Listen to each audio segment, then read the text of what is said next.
So this video is made to demonstrate how to work out a problem of the plane grid by the directed stiffness matrix method. So here we have this problem, and generally it has a point load in the middle of it, and it has a asymmetrical load distribution, and this is the coordination. So the first step is to establish a coordination system, and second one is that to identify the unknown displacements.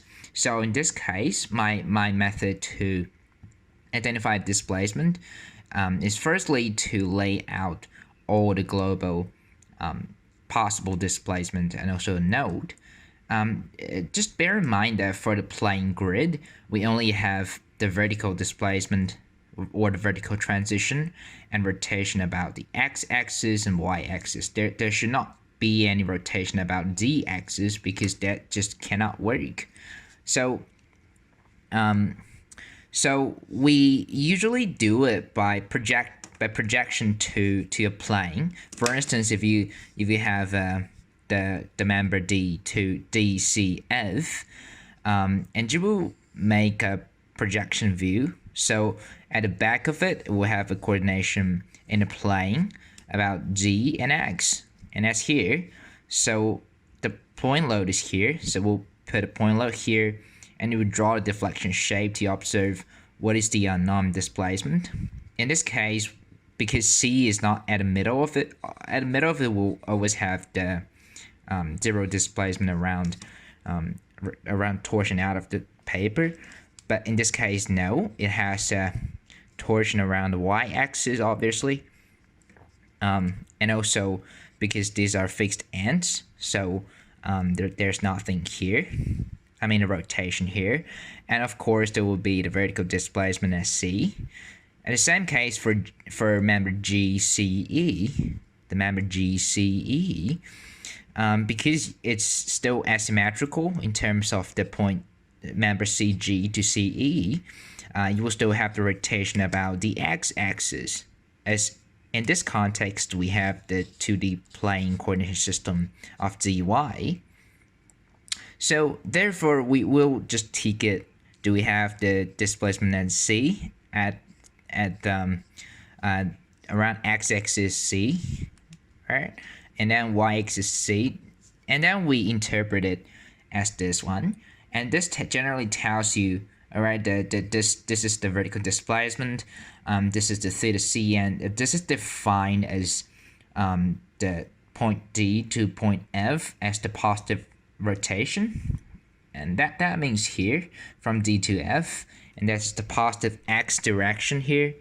And same thing for the torsion from G to E. From G to E, we'll have the positive, like so-called torsion, but they're just not really torsion in terms of member DCF in this context when you're applying the positive torsion C here.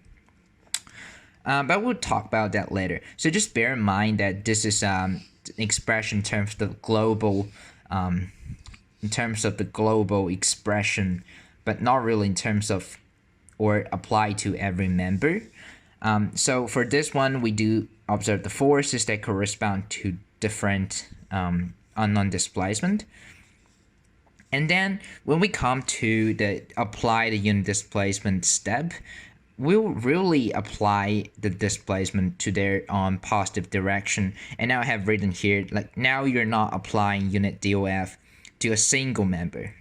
Rather, you're applying a global DOF and then distribute it to every member. So it may be, it is the case because you're generally playing around with this global axis, and it doesn't mean when you apply this load up, it doesn't mean everything or every reaction will be positive.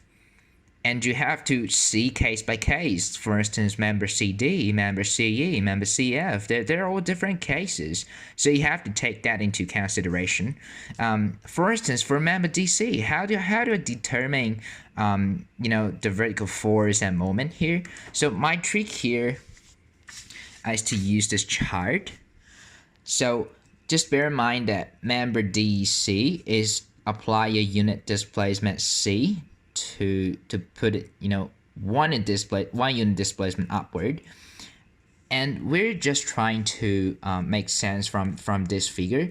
This figure generally, these two figures tells you that when I apply a unit load at the near node, and the near node is C actually for CD, CE, CF, and CG. The C is the near node. Okay, now we know that. Come back to this question. We apply unit load at C. And what is the case at near node? It doesn't seem to be the case, but if we flip it around,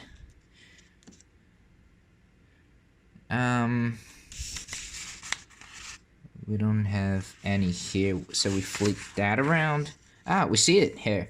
So isn't this the same as member D, the node D, the node C at the node D and node C?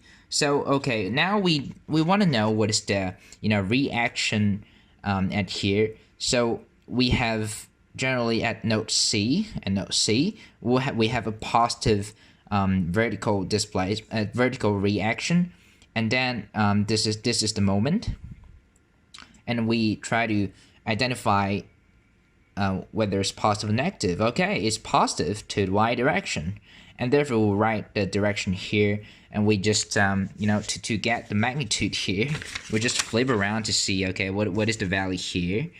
Okay, I will try to display, I will try to play it around with another.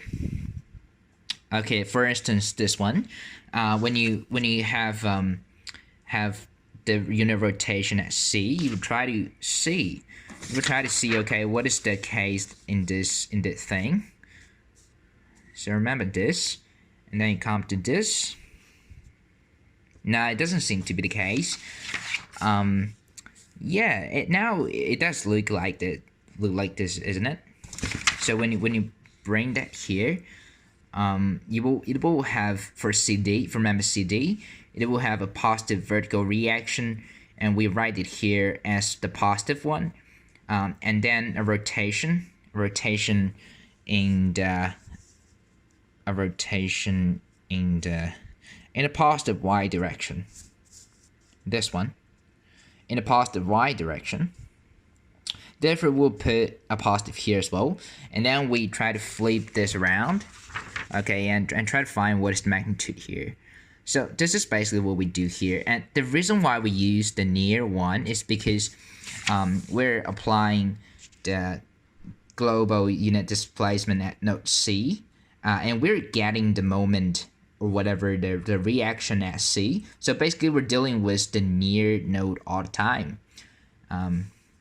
Yeah, I hope that explains. And also, for the torsion is very interesting here. Got two explanation for the positive torsion here and here, and also here and here, here and here. Okay. So the torsion, for instance, I would take the member CG out, and actually this is the same case as here, because the node C is here, and we put it at the near end, and the node G is here, which is the far end, and we denote that with J. So what you're actually doing here is to apply this node. And that's the same as saying, okay, I'm applying this torsion, and you can actually see the same effect here. And from the interesting thing is that from this grid, you're saying okay, that if I apply a unit torsion here, and then the effect of the torque at this same place, because that corresponds to the torsion here. See, when you multiply this row with this row, this one, the phi 1, is the corresponding torsion at the near end, and then phi 2 correspond to the torsion at the far end. What does that tell us? It generally tells us this graph. So when you are applying a unit rotation here, you're getting a torsion of the same direction at the near end. You're also getting a negative and you're also getting a negative direction of the torsion at the far end. Remember negative side here. So generally, because we're always studying, the rotation at this end. So as long as you're applying the positive load, and you will always get a positive rotation here, and that's the same case for CE, but it's just the member is flipped around. Now that the near end is at the left and the far end is at the right, you still have to draw the local system and apply the positive global unit displacement here, and to get the near and far end thing. So I do recommend to include the torsion, the local diagram here everywhere. And this seems to be the same thing. And then you will write all the things, and you will try to write that into matrix, and then you solve for displacement. And then what you're gonna do is to plot the bending moment and torsion diagram. So I will start by the answer of this one. So now you will have displacement correspond to point C. And you will need this matrix, and this matrix is, so now that I have the displacement at every place, and I want to know, okay, what is the member actions at the far end, and I use that to plot the bending moment diagram and also torsion diagram. So we come to this, the matrix, and this is the structure we're dealing with. So now we know the member actions here. Not really the member actions, but we do know the corresponding displacement at C. So now our problem becomes, I know the displacement at I. How do I get the member actions at J? And this is a reversed method. So we put, up here, all the things up there is the near end, and all the things down there is the far end. And we generally put the displacement here, and here. And just bear in mind that these columns, they all correspond to the displacement, and this one multiplied by this one will produce the torsion, or the member actions. So generally the case is that we want to know, okay, what is the far end member actions. Therefore we want to know this, and we will multiply this matrix here with this one. So, and then we'll get a torsion at the far end of it. And also, if you want to know the member action at the near end, you will multiply this matrix with displacement. So generally, when you're, for instance, we're dealing with the members C and D, and you want to know the member actions at this end and this end, what you're basically doing is to firstly put your displacement here, and then your displacement is here, and that will correspond to the first three columns. And you want to get a member action. Bear in mind that this is near and this is far end, so that you will produce the member actions by this whole matrix multiplying this, and so that gives you the forces no matter here or here.